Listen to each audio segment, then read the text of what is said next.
chapitre 29, Courant miracle, le réveil. Y combler le fossé, il n'est pas de temps, pas de lieu, pas d'état où Dieu est absent. Il n'y a rien à craindre. Il n'y a pas de façon dont un fossé pourrait être conçu dans l'entièreté qui est la sienne. Le compromis que représenterait le moindre et le plus petit fossé dans son amour éternel est tout à fait impossible. Car cela signifierait que son amour pourrait abriter juste un soupçon de haine, sa douceur tournée parfois à l'attaque, et son éternelle patience parfois faillir. Tout cela, tu le crois, quand tu perçois un fossé entre ton frère et toi. Comment pourrais-tu lui faire confiance? Alors, car il doit être trompeur dans son amour. Méfie-toi, donc, ne le laisse pas venir trop près, et laisse un fossé entre toi et son amour, par lequel tu peux t'échapper s'il est besoin que tu t'enfuis. C'est ici que la peur de Dieu est vue le plus clairement. Car l'amour est traître envers ceux qui ont peur, puisque la peur et la haine ne peuvent jamais être séparées. Nul ne est qui n'a peur de l'amour. Or, donc doit-il avoir peur de Dieu? Il est certain qu'il ne connaît pas ce que l'amour signifie. Il craint d'aimer et aime haïr, et ainsi, il pense que l'amour est apeurant, que la haine est amour. Quelle est la conséquence que le petit fossé doit apporter à ceux qui le chérissent et pensent que c'est leur salut et leur espoir?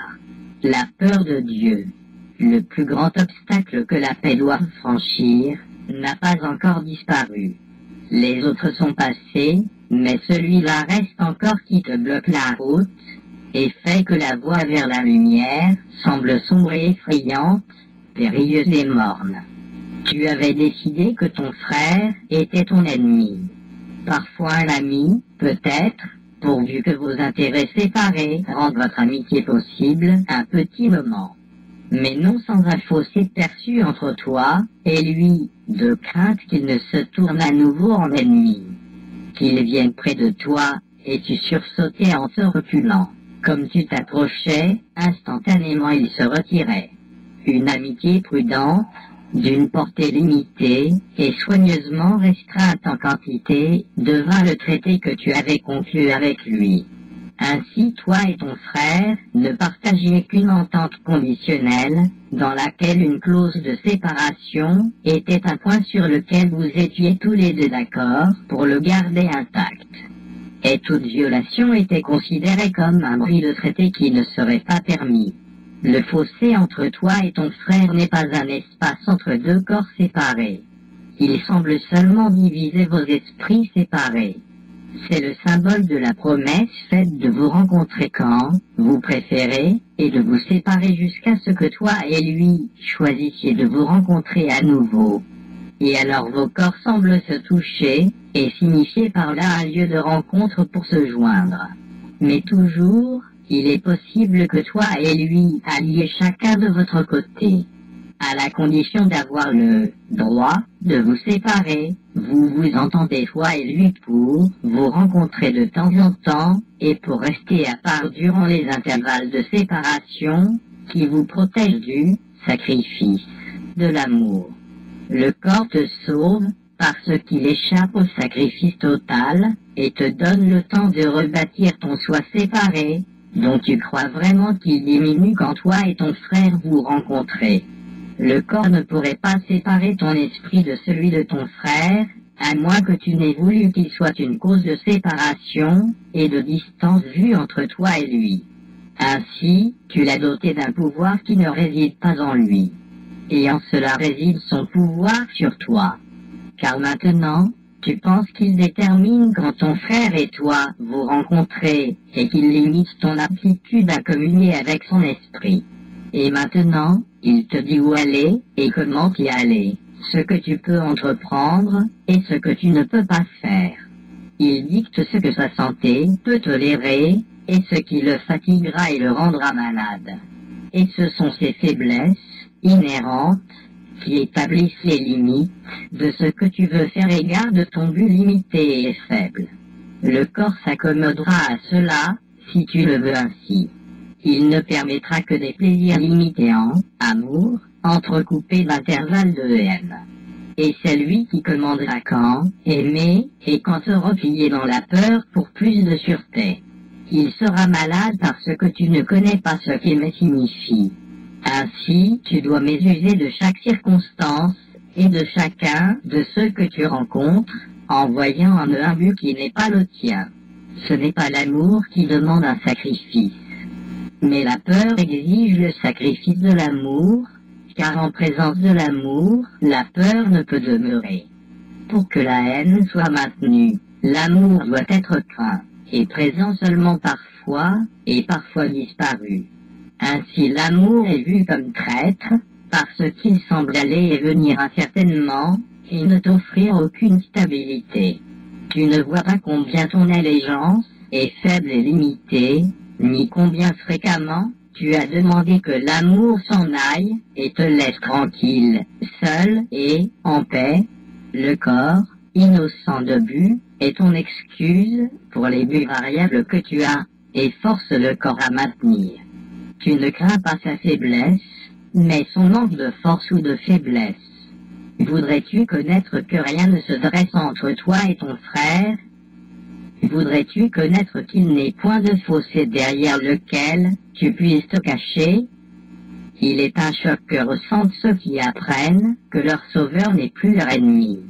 Il est une circonspection qu'il est d'apprendre que le corps n'est pas réel. Et il est des accents de peur apparents dans leur message, Dieu est amour.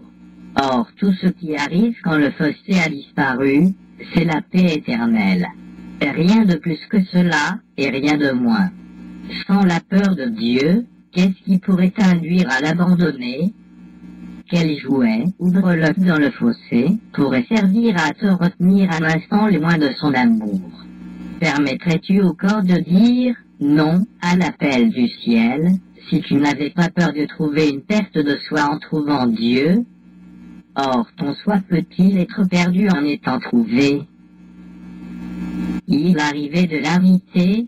Pourquoi ne percevrais-tu pas, comme délivrance de la souffrance d'apprendre que tu es libre? Pourquoi n'acclamerais-tu pas la vérité au lieu de la regarder comme une ennemie? Pourquoi une voie facile, et si clairement marquée qu'il est impossible de perdre son chemin, te semble-t-elle épineuse, rocailleuse, et bien trop difficile à suivre? N'est-ce pas parce que tu la vois comme la route vers l'enfer au lieu de la regarder comme une simple façon, sans sacrifice ni perte, de te trouver toi-même au ciel et en Dieu? Jusqu'à ce que tu te rendes compte que tu n'abandonnes rien, jusqu'à ce que tu comprennes qu'il n'y a pas de perte, tu auras certains regrets au sujet de la voie que tu as choisie, et tu ne verras pas les nombreux gains que ton choix t'a offert. Or, bien que tu ne les vois pas, ils sont là. Leur cause a été effectuée, et ils doivent être présents là où leur cause est entrée. Tu as accepté la cause de la guérison, et ce doit donc être que tu es guéri. Étant guéri, le pouvoir de guérir doit aussi maintenant t'appartenir. Le miracle n'est pas une chose séparée qui arrive soudainement, comme un effet sans une cause. Pas plus qu'il n'est, en soi, une cause. Mais là où est sa cause, là il doit être. Maintenant il est causé, quoique pas encore perçu. Et ses effets sont là, quoique pas encore vus. Regarde maintenant au-dedans, et tu ne verras pas un motif de regret, mais certes une cause d'heureuse réjouissance, et d'espoir de paix. C'était désespéré de tenter de trouver l'espoir de paix sur un champ de bataille. C'était vain de demander l'évasion du péché et de la douleur à ce qui a été fait pour remplir la fonction de conserver le péché et la douleur. Car la douleur et le péché sont une seule illusion. Comme la haine et la peur, l'attaque et la culpabilité ne font qu'un. Là où ils sont sans cause, leurs effets ont disparu. Et l'amour doit venir partout où ils ne sont pas. Pourquoi ne te réjouis-tu pas?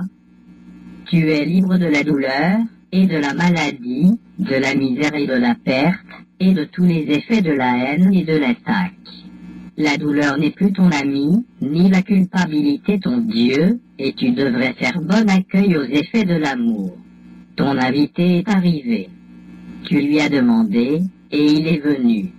Tu ne l'as pas entendu entrer, car tu ne lui as pas entièrement fait accueil.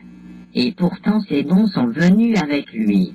Il les a déposés à tes pieds, et il te demande maintenant de les regarder, et de les prendre pour tiens. Il a besoin de ton aide pour les donner à tous ceux qui font route à part, croyant qu'ils sont séparés et seuls. Ils seront guéris quand tu accepteras tes dons, parce que ton invité accueillera tous ceux dont les pieds ont touché la terre sainte sur laquelle tu te tiens, et où ces dons pour eux sont déposés. Tu ne vois pas combien tu peux maintenant donner, à cause de tout ce que tu as reçu. Or celui qui est entré attend seulement que tu viennes là où tu l'as invité. Il n'est pas d'autre endroit où il puisse trouver son hôte, ni où son hôte puisse le rencontrer. Et nulle part ailleurs où ces dons de paix et de joie, et tout le bonheur que sa présence apporte, puissent être obtenus. Car ils sont là où est celui qui les a apportés, afin qu'ils soient à toi. Tu ne peux pas voir ton invité, mais tu peux voir les dons qu'il a apportés. Et quand tu les regardes, tu croiras que sa présence doit être là. Car ce que tu peux faire maintenant ne pourrait pas être fait sans l'amour et la grâce que sa présence contient. Telle est la promesse du Dieu vivant, que son Fils a la vie, et chaque chose vivante fait partie de lui, et rien d'autre n'a la vie. Ce à quoi tu as donné la vie n'est pas vivant, et ne fait que symboliser ton souhait d'être vivant à part de la vie, vivant dans la mort, avec la mort perçue comme la vie, et la vie comme la mort. À la confusion succède ici la confusion, car c'est sur la confusion que ce monde a été basé, et il n'est rien d'autre sur quoi il repose. Sa base ne change pas, bien qu'elle semble être constamment en changement. Or qu'est-ce que cela, sauf l'état que signifie réellement la confusion? La stabilité ne signifie rien pour ceux en qui règne la confusion, et le changement devient la loi sur laquelle ils fondent leur vie. Le corps ne change pas. Il représente le rêve plus vaste que le changement est possible. Changer, c'est atteindre un état différent de celui où tu te trouvais auparavant. Il n'y a pas de changement dans l'immortalité, et le ciel n'en connaît pas. Or ici, sur terre, il a un double but, car il peut servir à enseigner des choses opposées, et elle reflète l'enseignant qui les enseigne. Le corps peut sembler changer avec le temps, avec la maladie ou avec la santé, et avec les événements qui semblent l'altérer. Or cela signifie seulement que l'esprit reste inchangé en sa croyance sur ce qu'est le but du corps. Être malade, c'est l'exigence que le corps soit une chose qu'il n'est pas. Son néant est la garantie qu'il ne peut pas être malade. Dans ton exigence qu'il soit plus que cela réside l'idée de la maladie. Car c'est demander que Dieu soit moins que tout ce qu'il est réellement. Qu'advient-il, donc, de toi, car c'est de toi que le sacrifice est demandé? Car il lui a dit qu'une partie de lui ne lui appartient plus. Il doit sacrifier ton soi, et par son sacrifice, tu es rendu plus, et il est amoindri par la perte de toi. Et ce qui est disparu de lui devient ton Dieu, qui te protège de faire partie de lui. Le corps à qui il est demandé d'être un Dieu sera attaqué, parce que son néant n'a pas été reconnu. Ainsi, il semble y être une chose qui a du pouvoir en soi.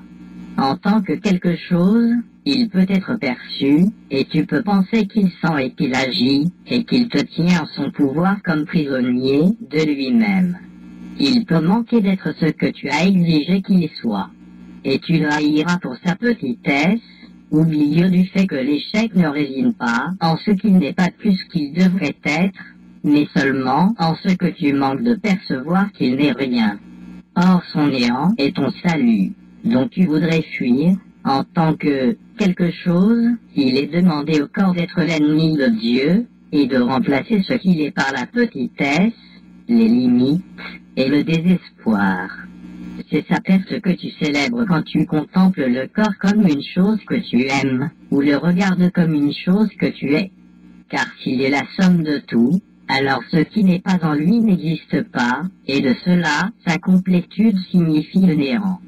Ton sauveur n'est pas mort, pas plus qu'il ne demeure dans ce qui fut bâti comme temple à la mort. Il vit en Dieu, et c'est cela qui fait de lui ton sauveur, et seulement cela. Le néant de son corps délivre le tien de la maladie et de la mort. Car ce qui est tien ne peut pas être plus ou moins que ce qui est tien.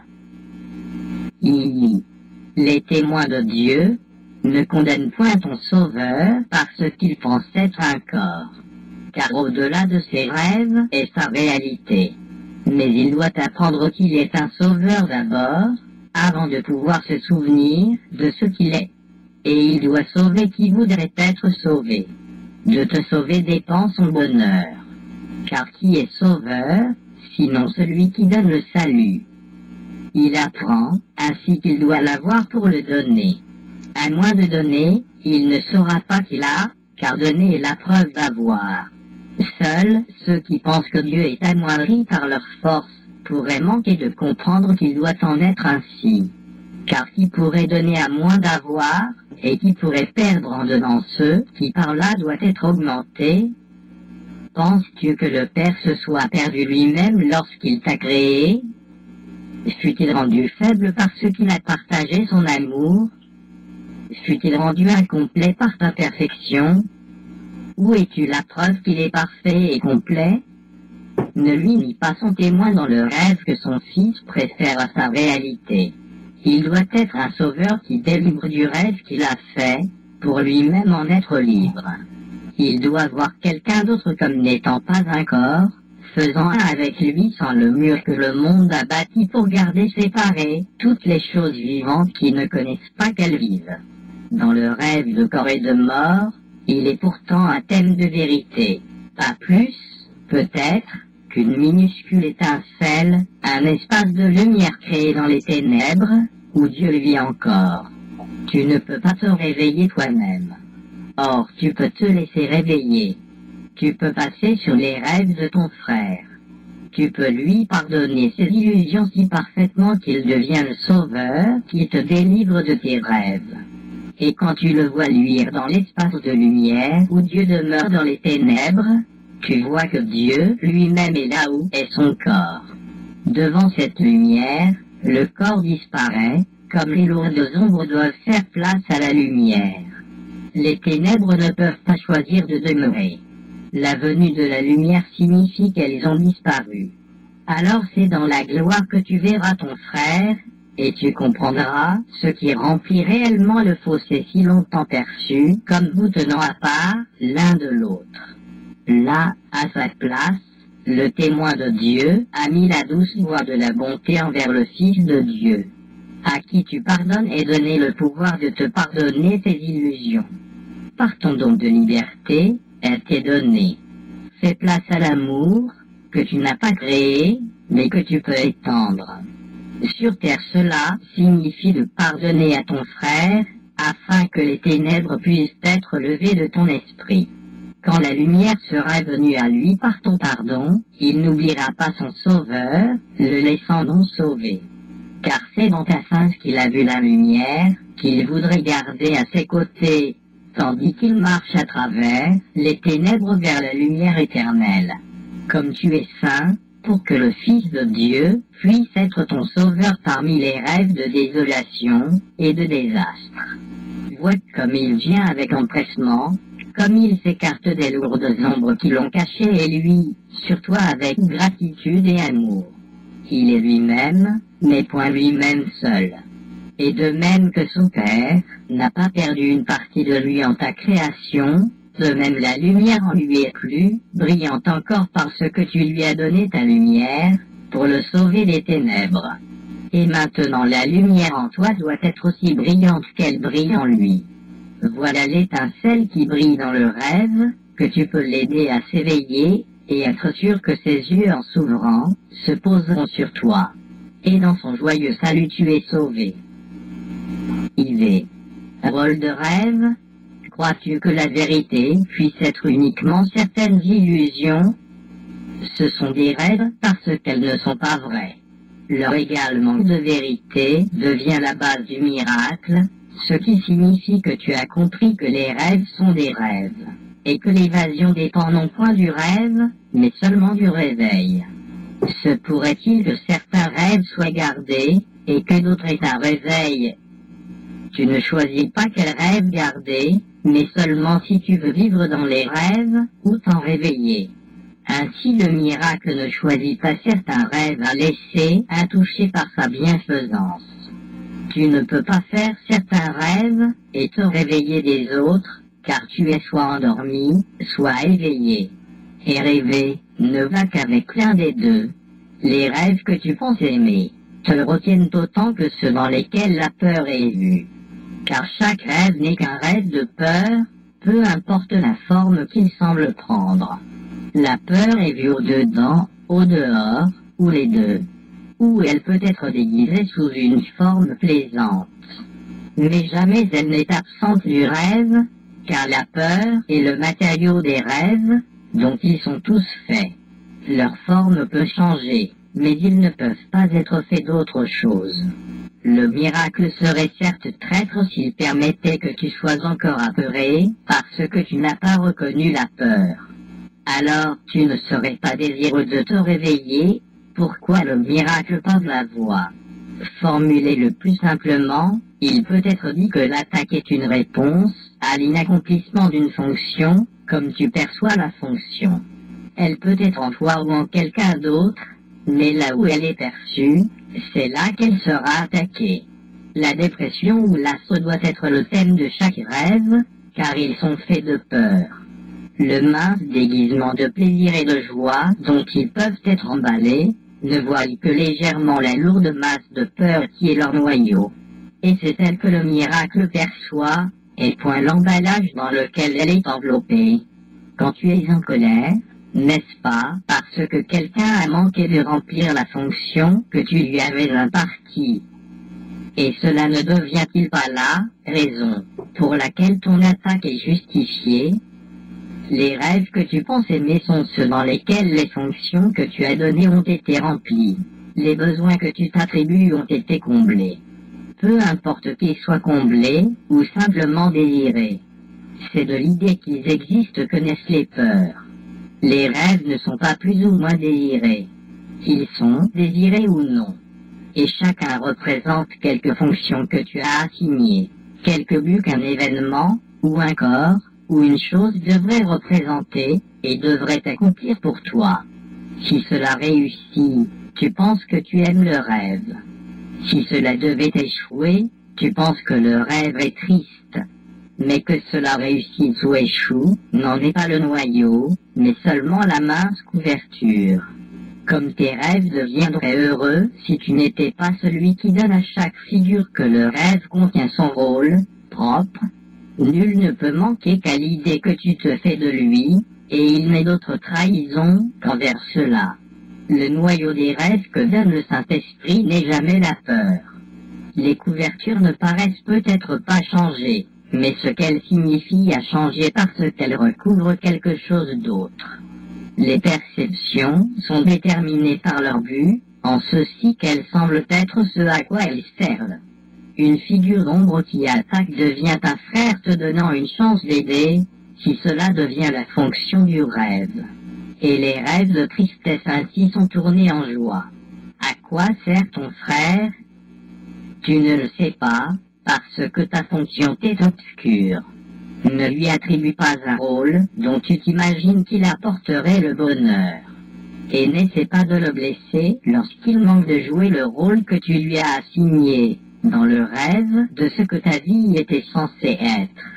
Il demande de l'aide dans chaque rêve qu'il fait, et tu as de l'aide à lui donner si tu vois la fonction du rêve comme lui perçoit sa fonction, qui peut utiliser tous les rêves comme moyen de servir la fonction à lui donner. Parce qu'il aime le rêveur, et non le rêve, chaque rêve devient une offrande d'amour. Car en son centre est son amour pour toi, qui illumine l'amour, quelque forme qu'il prenne. Mais l'inchangeable demeure, il est un lieu en toi où ce monde entier a été oublié. où nulle mémoire de péché et d'illusion ne subsiste encore. Il est un lieu en foi que le temps a quitté, et où les échos de l'éternité sont entendus. Il est un lieu de repos si calme qu'aucun son, sauf un hymne au ciel, ne s'en élève pour réjouir Dieu le Père et le Fils. Là où les deux demeurent, les deux regardent le souvenir. Et là où ils sont, là est le ciel et est la paix.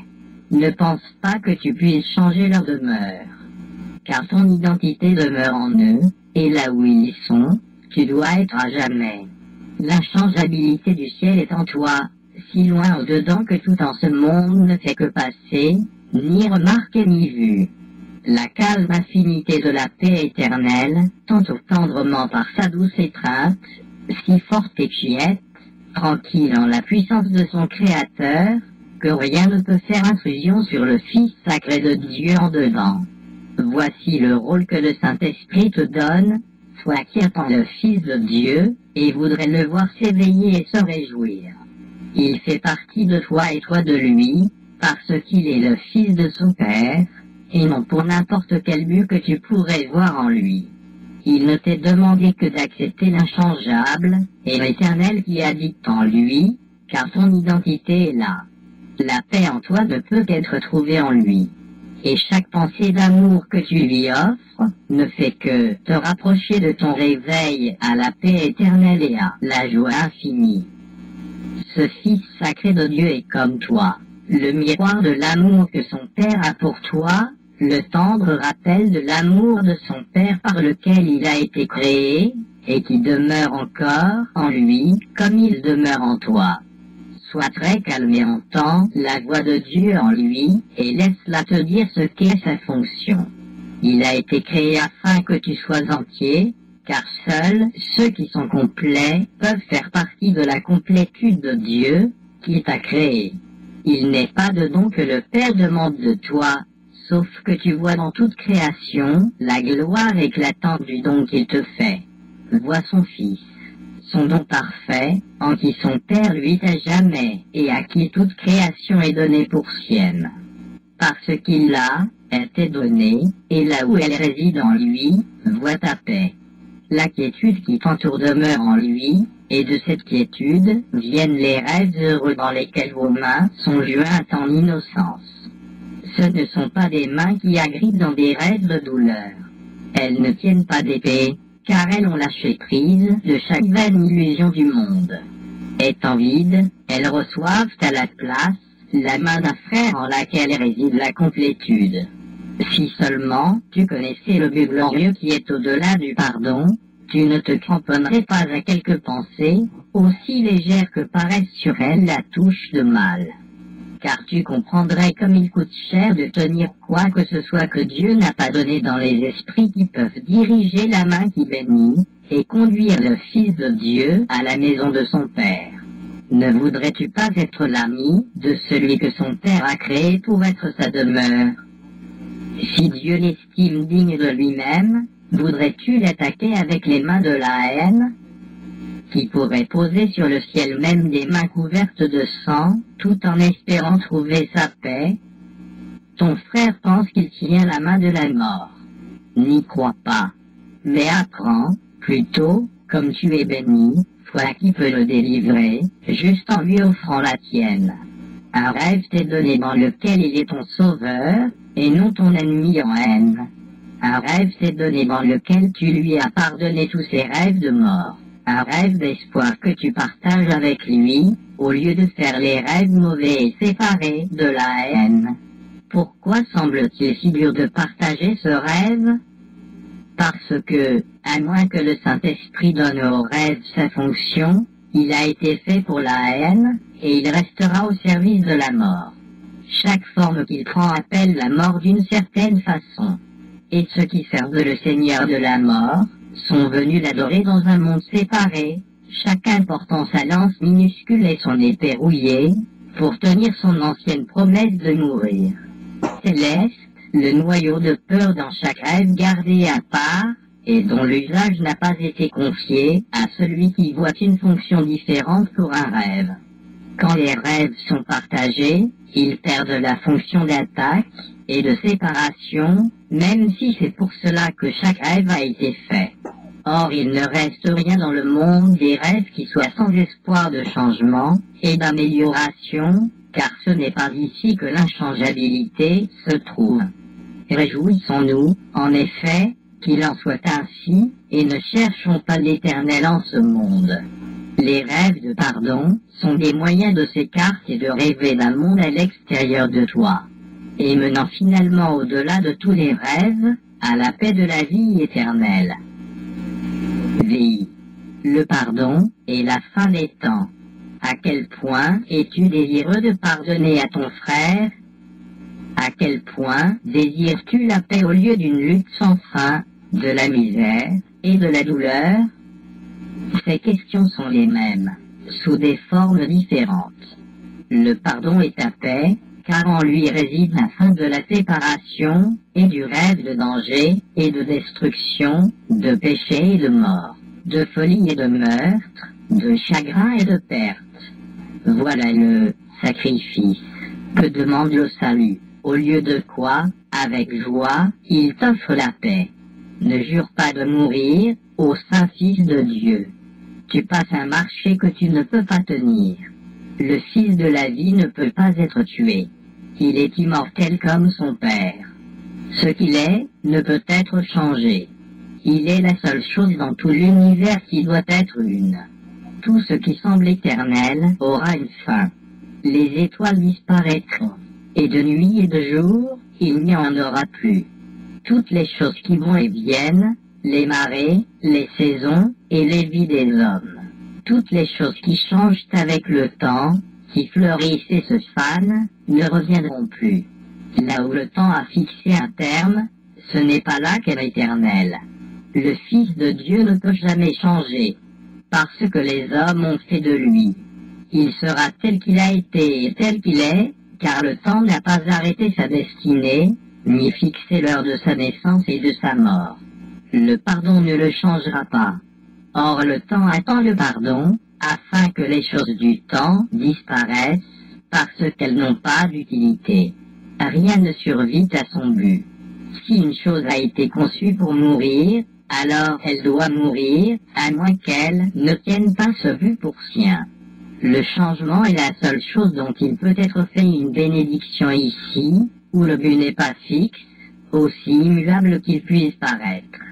Ne pense pas que tu puisses fixer un but différent de celui que Dieu a pour toi et l'établir comme inchangeable et éternel. Tu peux te donner un but que tu n'as pas, mais tu ne peux pas t'enlever le pouvoir de changer d'esprit et de voir là un autre but.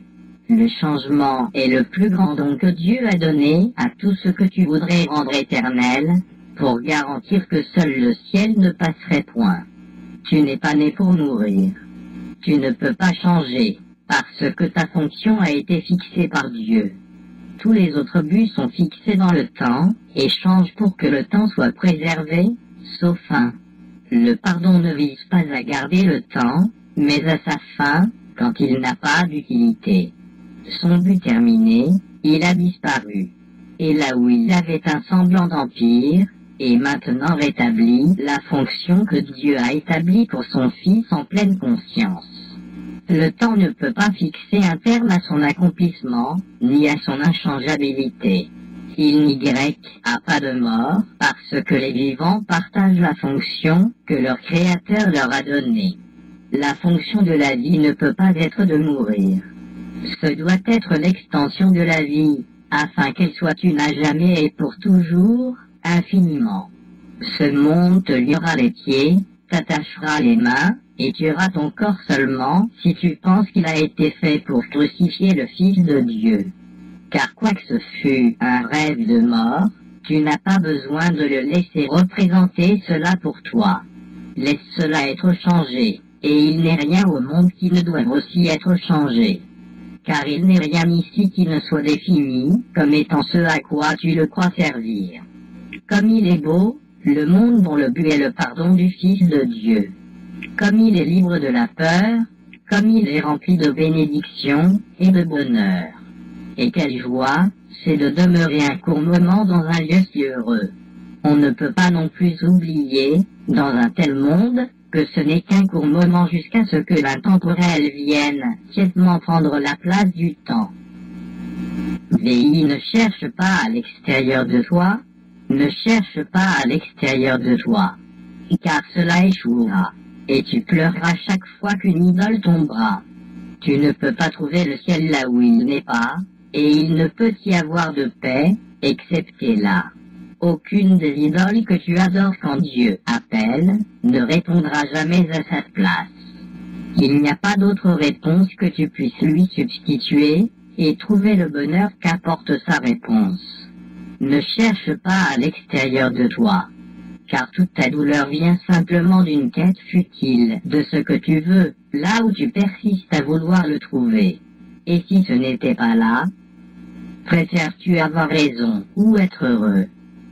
Réjouis-toi qu'il te soit dit où réside ton bonheur, et ne cherche plus ailleurs. Tu échoueras, mais il t'est donné de connaître la vérité, et de ne pas la chercher à l'extérieur de toi. Nul ne vient ici qui ne doive encore avoir l'espoir, quelque illusion subsistante, ou quelque rêve qu'il y a quelque chose à l'extérieur de lui qui lui apportera le bonheur et la paix. Si tout est en lui, il ne peut pas en être ainsi. Par conséquent, par sa venue, il nie la vérité à son sujet, et cherche quelque chose qui est plus que tout, comme si une partie en était séparée et se trouvait là où le reste n'est pas. Voici le but qu'il donne au corps, qu'il cherche ce qui lui manque et lui donne ce qui le rendrait complet. Ainsi, il va errant en quête de quelque chose qu'il ne peut trouver, croyant être ce qu'il n'est pas. Cette illusion subsistante le poussera à chercher un millier d'idoles, et à en chercher derrière un millier de plus. Et toutes le décevront, toutes sauf une, car il va mourir, et il ne comprend pas que l'idole qu'il cherche n'est que sa mort. Sa forme paraît être à l'extérieur de lui. Or il cherche à tuer le Fils de Dieu au-dedans, et à prouver qu'il est son vainqueur. C'est le but qu'a chaque idole, car c'est le rôle qui lui est assigné, et c'est ce rôle qui ne peut être rempli. Chaque fois que tu tentes d'atteindre un but dans lequel l'amélioration du corps est désignée comme bénéficien majeur, tu essaies de provoquer ta mort. Car tu crois que tu peux souffrir d'un manque, et le manque est la mort. Sacrifier, c'est abandonner, et donc être sans, et avoir subi une perte. Par cet abandon, c'est la vie qui est renoncée. Ne cherche pas à l'extérieur de toi. La quête implique que tu n'es pas entier au-dedans et que tu as peur de regarder ta dévastation, mais préfères chercher ce que tu es à l'extérieur de toi. Les idoles doivent tomber parce qu'elles n'ont pas de vie, et ce qui est sans vie est signe de mort. Tu es venu pour mourir. Or à quoi pourrais-tu t'attendre, sinon à percevoir les signes de mort que tu cherches? Ni la tristesse, ni la souffrance n'ont d'autre message à proclamer qu'une idole trouvée qui représente une parodie de la vie, qui, par son manque de vie, est réellement la mort, conçue pour réelle et dotée d'une forme vivante. Or chacune doit échouer, s'écrouler et se putréfier, parce qu'une forme de la mort ne peut pas être la vie, et ce qui est sacrifié ne peut pas être entier. Toutes les idoles de ce monde ont été faites pour empêcher que la vérité au-dedans te soit connue, et pour maintenir l'allégeance au rêve, voulant que tu dois trouver ce qui est à l'extérieur de toi pour être complet et heureux. Il est vain d'adorer des idoles dans l'espoir de la paix. Dieu demeure au-dedans, et ta complétude réside en lui. Aucune idole ne prend sa place. Ne te tourne pas vers des idoles. Ne cherche pas à l'extérieur de toi. Oublions le but du monde que le passé lui a donné. Car autrement, le futur sera comme le passé, et qu'une série de rêves déprimants, dans lesquels toutes les idoles te déçoivent, une par une, et où tu vois la mort et la déception partout. Pour changer tout cela, et ouvrir une voie d'espoir et de délivrance, dans ce qui semblait être un cercle de désespoir sans fin, tu as seulement besoin de décider que tu ne connais pas le but du monde. tu lui donnes des buts qu'il n'a pas, et tu décides ainsi à quoi il sert. Tu essaies de voir en lui un lieu où des idoles trouvées à l'extérieur de toi ont le pouvoir de rendre complet ce qui est au-dedans en divisant ce que tu es entre les deux. Tu choisis tes rêves, car ils sont ce que tu souhaites, perçus comme si cela t'avait été donné. Tes idoles font ce que tu voudrais qu'elles fassent, et elles ont le pouvoir que tu leur attribues. Et tu les poursuis vainement dans le rêve, parce que tu veux faire tien leur pouvoir. Or où sont les rêves, si ce n'est dans un esprit endormi? Et est-ce qu'un rêve peut réussir à rendre réelle l'image qu'il projette à l'extérieur de lui? Gagne du temps, mon frère. Apprends à quoi sert le temps. Et hâte la fin des idoles dans un monde rendu triste et malade d'y voir des idoles. Ton esprit saint est un autel à Dieu, et là où il est, aucune idole ne peut demeurer. La peur de Dieu n'est que la peur de la perte d'idole. Ce n'est pas la peur de la perte de ta réalité, mais tu as fait de ta réalité une idole, que tu dois protéger contre la lumière de la vérité. Et le monde entier devient le moyen par lequel cette idole peut être sauvée. Ainsi le salut paraît menacer la vie et offrir la mort. Il n'en est rien. Le salut cherche à prouver qu'il n'y a pas de mort et que seule la vie existe. Le sacrifice de la mort n'est rien de perdu. Une idole ne peut pas prendre la place de Dieu. Laisse-le te rappeler son amour pour toi et ne cherche pas à noyer sa voix dans des champs de profond désespoir aux idoles de toi-même. Ne cherche pas ton espoir à l'extérieur de ton Père, car l'espoir de bonheur n'est pas le désespoir. VII. L'Antéchrist. Qu'est-ce qu'une idole? Penses-tu le savoir? Car les idoles ne sont pas reconnues comme telles, et jamais ne sont vues pour ce qu'elles sont réellement. Voilà le seul pouvoir qu'elles aient. Leur but est obscur et elles sont, à la fois, craintes et adorées, parce que tu ne sais pas à quoi elles servent, ni pourquoi elles ont été faites. Une idole est une image de ton frère à laquelle tu accordes plus de valeur qu'à ce qu'il est. Les idoles sont faites pour qu'ils puissent être remplacés, peu importe leur forme. Et c'est cela qui n'est jamais perçu ni reconnu. Que ce soit un corps ou une chose, un lieu, une situation ou une circonstance, un objet possédé ou désiré, un droit réclamé ou obtenu, c'est la même chose. Ne laisse pas leur forme te tromper. Les idoles ne sont que des substituts de ta réalité.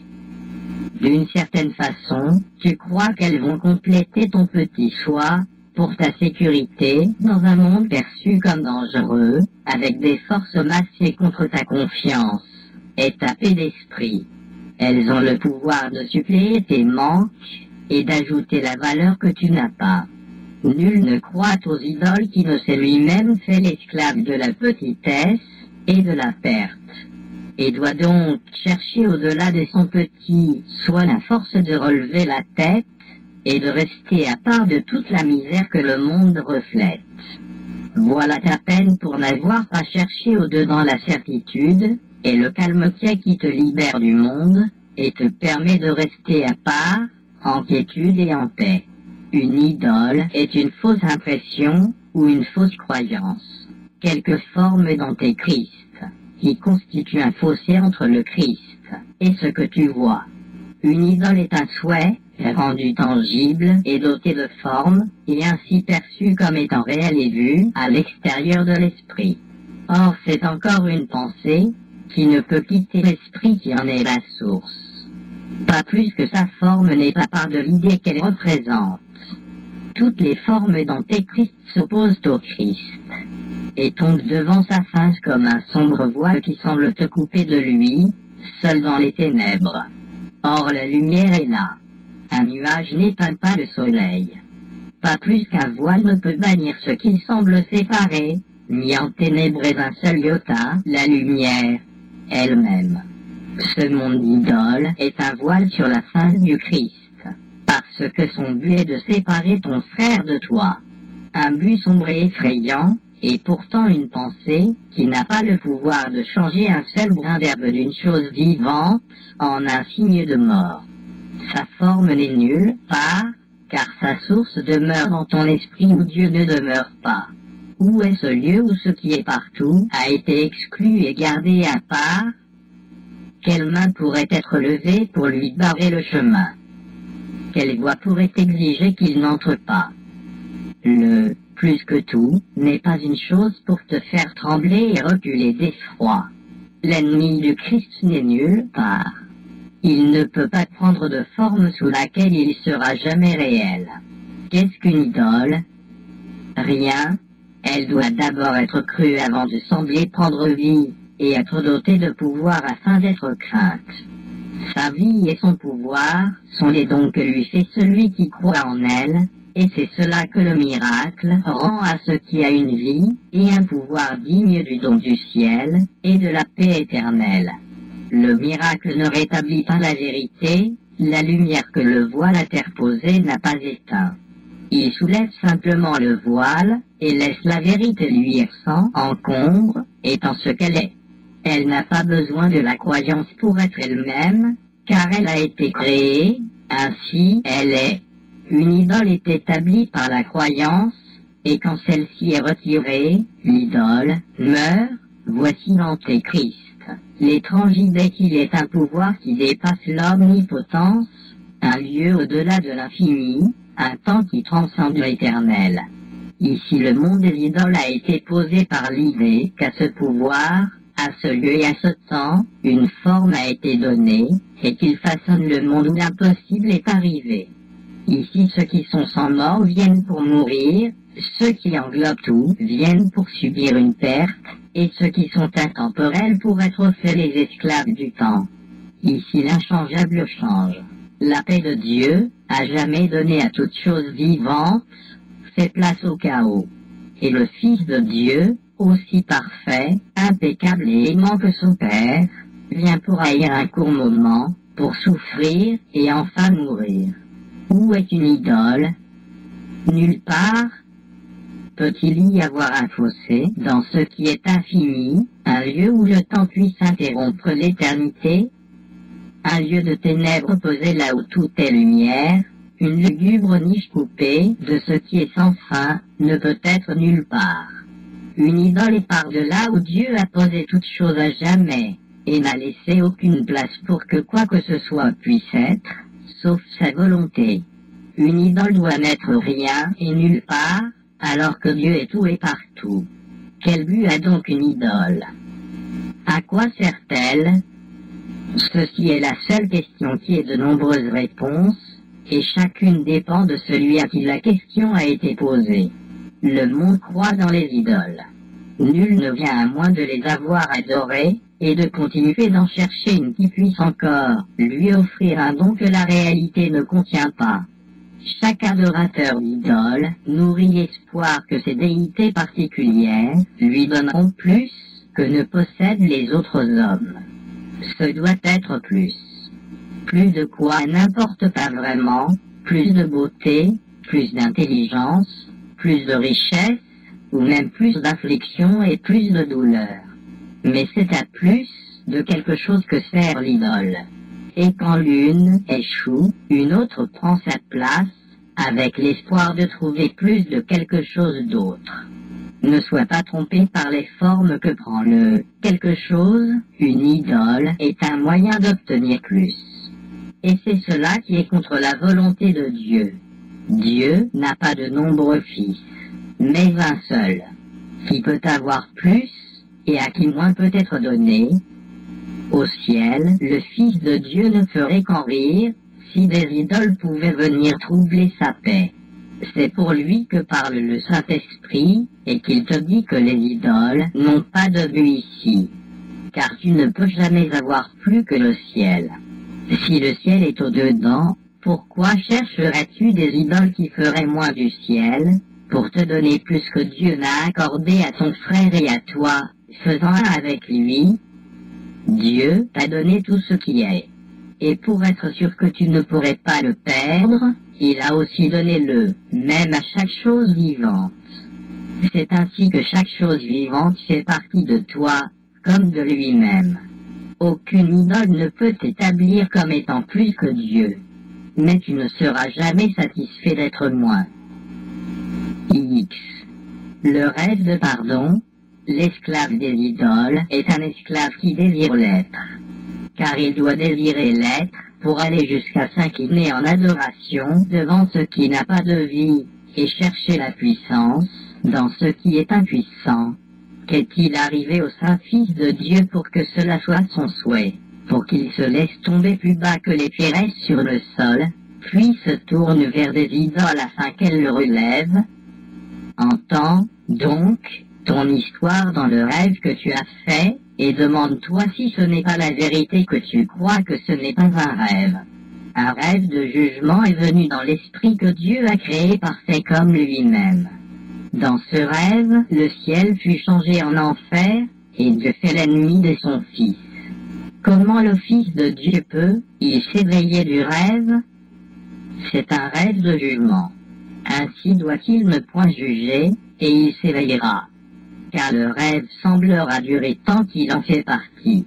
Ne juge point, car celui qui juge aura besoin d'idoles, qui empêcheront le jugement de reposer sur lui.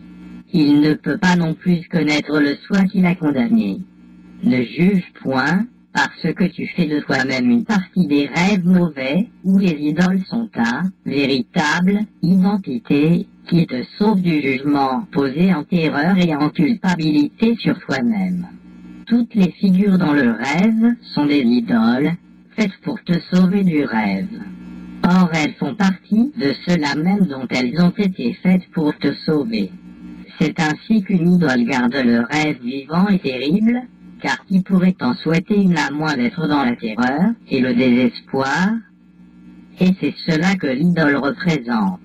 Et son adoration est donc l'adoration du désespoir et de la terreur, ainsi que du rêve d'où ils viennent. Le jugement est une injustice envers le Fils de Dieu, et c'est justice que celui qui le juge n'échappe pas à la peine qu'il s'est lui-même imposée dans le rêve qu'il a fait. Dieu connaît la justice et non la peine. Mais dans le rêve de jugement, tu attaques et tu es condamné, et tu souhaites être l'esclave d'idoles qui sont interposées entre ton jugement et la peine qu'il apporte. Il ne peut y avoir de salut dans le rêve tel que tu le rêves, car des idoles doivent en faire partie pour te sauver de ce que tu crois avoir accompli et crois avoir fait pour te rendre pécheur et éteindre la lumière au-dedans de toi. Petit enfant, la lumière est là. Tu ne fais que rêver, et les idoles sont les jouets avec lesquels tu rêves que tu joues. Qui a besoin de jouets, sinon les enfants?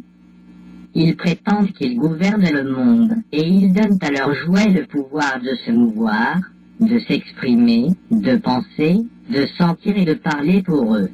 Or, tout ce que les jouets paraissent faire est dans les esprits de ceux qui jouent avec eux. Mais ils se pressent d'oublier qu'ils ont eux-mêmes fait le rêve dans lequel leurs jouets sont réels, et ils ne reconnaissent pas que leurs souhaits sont les leurs. Les cauchemars sont des rêves enfantins. Les jouets se sont retournés contre l'enfant qui pensait les avoir rendus réels. Or, est-ce qu'un rêve peut attaquer? Ou est-ce qu'un jouet peut devenir grand et dangereux, et féroce et sauvage? Cela, l'enfant le croit, parce qu'il craint ses pensées et les donne plutôt à ses jouets. Et leur réalité devient la sienne, parce qu'il semble le sauver de ses pensées. Or il garde ses pensées vivantes et réelles, mais vues à l'extérieur de lui, où elles peuvent se retourner contre lui pour les avoir trahis. Il pense en avoir besoin afin d'échapper à ses pensées, parce qu'il pense que les pensées sont réelles. Ainsi, il fait de toutes choses un jouet, pour que son monde reste à l'extérieur de lui, et pour jouer à n'en être qu'une partie. Il est un temps où l'enfance devrait avoir passé et a jamais disparu. Ne cherche pas à conserver les jouets d'enfant. Mets-les tous de côté, car tu n'en as plus besoin. Le rêve de jugement est un jeu d'enfant, dans lequel l'enfant devient le père, puissant, mais avec la petite sagesse d'un enfant. Ce qui le blesse est détruit, ce qui l'aide, béni. Sauf qu'il juge cela comme le fait un enfant, qui ne connaît pas ce qui blesse et ce qui guérit. Des malheurs semblent arriver, et il a peur de tout le chaos dans un monde qu'il pense gouverné par les lois qu'il a faites. Or le monde réel est inaffecté par le monde qu'il pense réel. Et ces lois n'ont pas été changées par ce qu'il ne comprend pas. Le monde réel n'est encore qu'un rêve. Sauf que les figures ont été changées. Elles ne sont pas vues comme des idoles qui trahissent. C'est un rêve dans lequel nul n'est utilisé comme substitut de quelque chose d'autre, ni interposé entre les pensées que l'esprit conçoit et ce qu'il voit. Nul n'est utilisé pour quelque chose qu'il n'est pas, car les choses enfantines ont toutes été mises de côté. Et ce qui autrefois était un rêve de jugement a maintenant été changé en un rêve où tout est joie, parce que c'est le but qu'il a. Seuls les rêves de pardon peuvent entrer ici, car le temps est presque terminé. Et les formes qui entrent dans le rêve sont maintenant perçues comme des frères, non en jugement mais en amour. Les rêves de pardon ont peu besoin de durée. Ils ne sont pas faits pour séparer l'esprit de ce qu'il pense. Ils ne cherchent pas à prouver que le rêve est rêvé par quelqu'un d'autre. Et dans ces rêves, une mélodie se fait entendre dont chacun se souvient, bien qu'il ne l'ait pas entendue depuis avant le commencement du temps. Le pardon, une fois complet, rapproche tellement l'intemporel que le chant du ciel peut être entendu, non point avec l'oreille, mais avec la sainteté qui n'a jamais quitté l'autel qui demeure à jamais au plus profond du Fils de Dieu. Et quand il entend ce chant à nouveau, il connaît que jamais il ne l'a pas entendu. Où est le temps, quand les rêves de jugement ont été mis de côté? Chaque fois que tu ressens la peur sous n'importe quelle forme, et tu as peur si tu n'éprouves pas un profond contentement, la certitude d'être aidé, la calme assurance que le ciel t'accompagne, tu peux être sûr que tu as fait une idole, et crois qu'elle te trahira. Car sous l'espoir qu'elle te sauvera, se cache la culpabilité et la douleur de la trahison de soi et de l'incertitude, si profonde et si amère, que le rêve ne peut dissimuler complètement ton sentiment d'être perdu. De la trahison de soi la peur doit résulter, car la peur est un jugement qui mène assurément à la quête frénétique d'idole et de la mort. Les rêves de pardon te rappellent que tu vis en sécurité et que tu ne t'es pas attaqué toi-même. Ainsi fondent complètement tes terreurs enfantines, et les rêves deviennent le signe de ton nouveau commencement, et non d'une autre tentative pour adorer les idoles et garder l'attaque. Les rêves de pardon sont bons envers chacun de ceux qui figurent dans le rêve. Ainsi, ils apportent au rêveur la pleine délivrance des rêves de peur. Il ne craint pas son jugement, car il n'a jugé personne, pas plus qu'il n'a cherché à être délivré par le jugement de ce que le jugement doit imposer. Et tout ce temps il se souvient de ce qu'il avait oublié, quand le jugement semblait être la façon de le sauver de la peine qu'il impose.